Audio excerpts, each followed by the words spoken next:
صلی علی محمد و آل محمد. اما بعد، کشمیر کی فضا اب تم کو بلا رہی ہے، ان کے لبوں کی خوشبو پھولوں سے آ رہی ہے.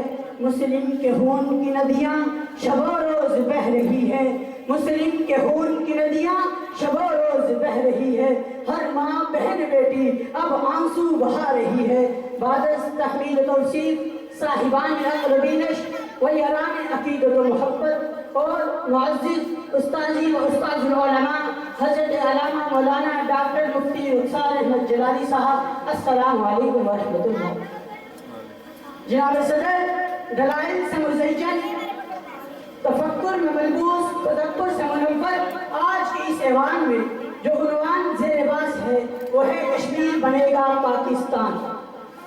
علی بغار 1 جنوری 1948 سے لے کر آج تک کشمیری مسلمان ظلم و ستم کی چکی میں پس رہے ہیں، ان کے حقوق پامال کیے جا رہے ہیں. کشمیری مسلمان بچوں، بوڑھوں اور عورتوں کی چیخ و پکار ہر طرف گونج رہی ہے.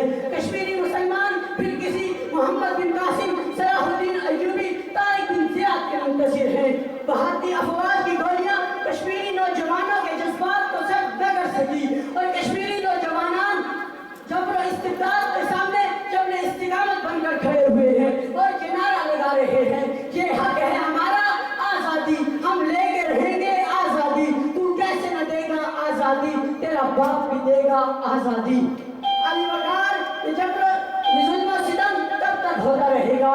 یہ آپ کے پھول کب تک کھلتے رہیں گے؟ اب تو وقت دور نہیں کہ جب کشمیر کے برف پوش پہاڑوں پر آزادی کا پرچم لہرائے گا، اسلام کا پرچم لہرائے گا اور پاکستان کا پرچم لہرائے گا. وما علینا الا البلاغ.